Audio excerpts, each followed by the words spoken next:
Hello and welcome to another online class for EDTE 2000. We are still in Chapter 1 and here we're going to be looking at research designs. So this may be a review from some of what you covered in Intro Psych. So I won't go into as much detail, but you'll find that throughout your time in college, certain important topics will be covered over and over again in slightly different ways in your courses to ensure understanding, because it's something that when you leave here at OU, you really need to keep that understanding with you because it will be important later on. So I'm going to go up into the top corner and continue. So this is part of Chapter 1, as I said, which is part of developing a professional knowledge base. So this ties in with looking at what does it mean to be an effective teacher, what do you need to know about professionalism, and finally, what do you need to know about research? So I had to include this meme down below because it did kind of crack me up. No, research is not my favorite, but I do have a great appreciation for it, and it has helped me personally as a teacher. So over here to the side, you see some of the topics that we're going to be covering. I thought I'd start with this nice quote. The most valuable research that all teachers have is each other. Without collaboration, our growth is limited to our own perspectives. So the great thing about research is teachers, educators across the world are doing studies trying to understand how to help students learn and how to be better teachers. Then they share it. And by reading other professionals' research, you are collaborating and you're learning from their experiences. So, teachers build knowledge, which we also call the wisdom of practice, by studying what is found in educational research. But in order to be a good consumer of this research, you need to understand how it is done and what to look for.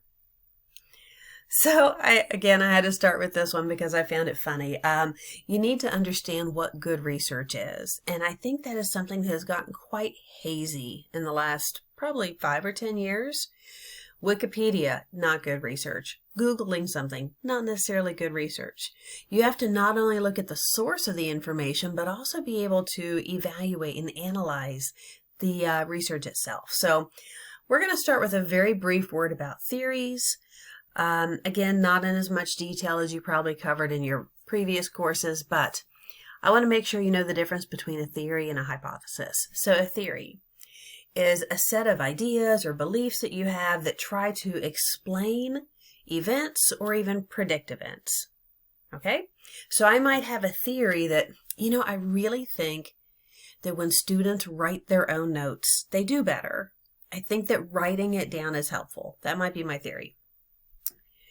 A hypothesis is different. A hypothesis is much more specific, and it is written in a way that it is measurable. So a testable prediction. So it's not me just saying, I think that writing your notes helps you. It would have to be something like, I hypothesize that students who write their own notes in a course will get better exam scores than those who type their notes, and they will also retain the information longer over time.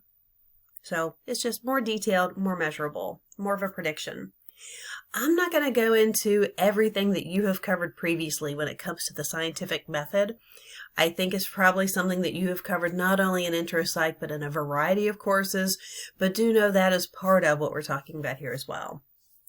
So again, a theory, something like I believe, taking notes helps. Hypothesis, much more specific, testable, and measurable. So there are 3 general categories of research, and they are important to understand because from each one you can make different sets of predictions or explanations. We're going to start with the most simple and go to the most complex. So first, we have descriptive research. I love this name because it tells you exactly what it is. Descriptive research is simply describing characteristics of events, describing what you see. Describing frequency of events. How often do things occur? You can do, and this gentleman below in this photo, he is doing descriptive research at what looks like some sort of a daycare center.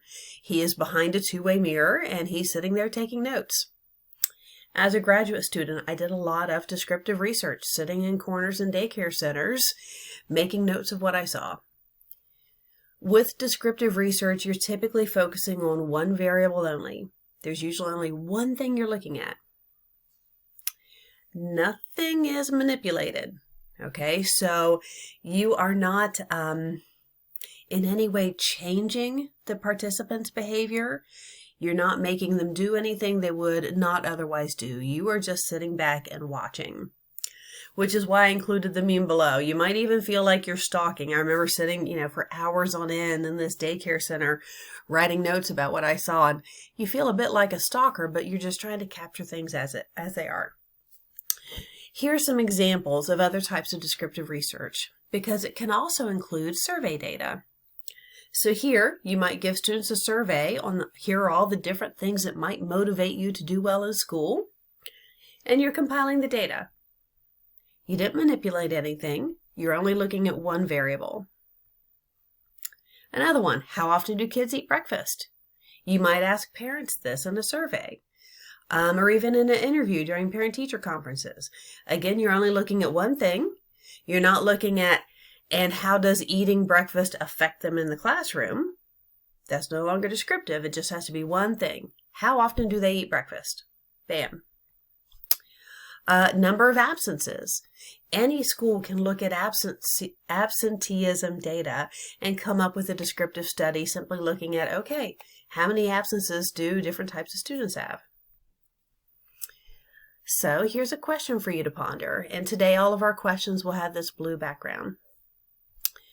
I want you to think about, and then write in your notes, one example of a descriptive study.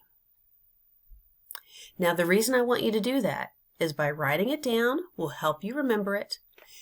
Coming up with your own example will help you to apply this concept to a personal example.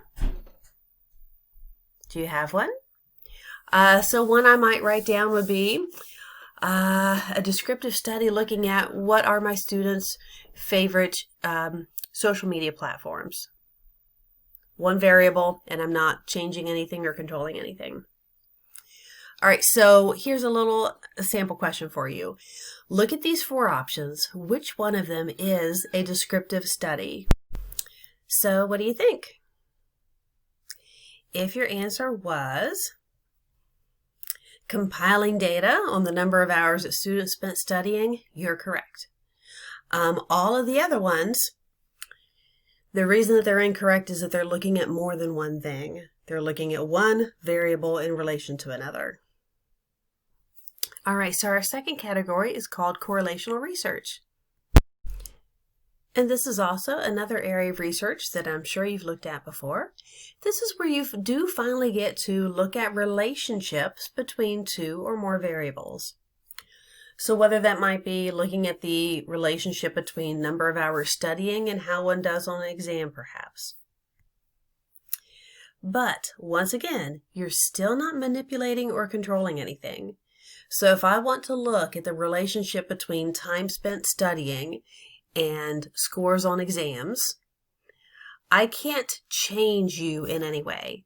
I can't say, okay, you need to study this many hours, or you can't study at all. I just have to look at existing data. So what are you already doing? So one way you typically do this is after an exam, you give students a survey and you say, how many hours did you study? And then you compare that to what score they got. So I'm not manipulating or changing anything.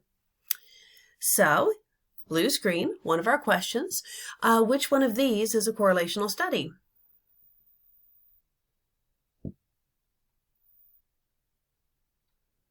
If you chose the middle one, you are correct. The other 2 are descriptive studies. The middle one is the only one looking at 2 variables.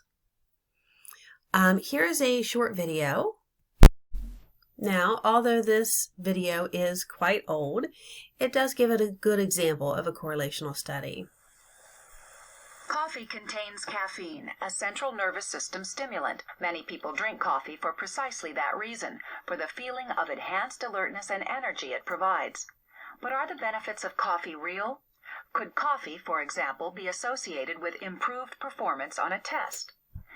Imagine a study in which a researcher interviews 10 students before they take an exam to determine how much coffee they had consumed in the previous 3 hours. The researcher later finds out each student's score on the exam and is then able to compute a correlation coefficient between coffee consumption and exam performance. The coefficient would tell the researcher how strongly coffee intake and exam performance are related, as well as whether the relationship is positive or negative. Now you'll notice some important terminology there. So when she was describing that study, she did not say that coffee would cause a change in their exam performance. She only said that the two might be related to one another.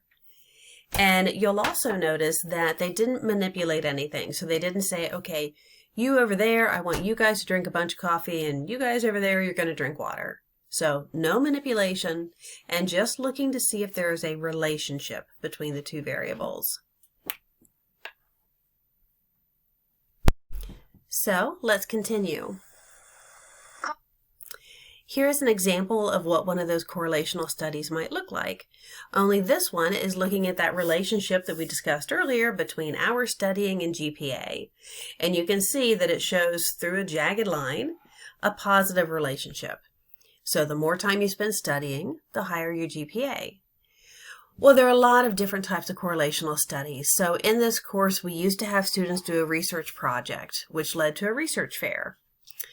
Over here is one of the examples of their study. So they were looking at note quality in relation to test scores. So correlational research, it does allow us to make a prediction. So I might be able to predict that, okay, it appears that the more coffee you drink, that perhaps that could be related to the higher your test score. But I cannot assume cause and effect. I cannot say that coffee caused you to do better. I cannot say that studying caused you to get a higher GPA. So I want to try to explain this in a way that's going to really make the point to show you that correlation does not equal causation.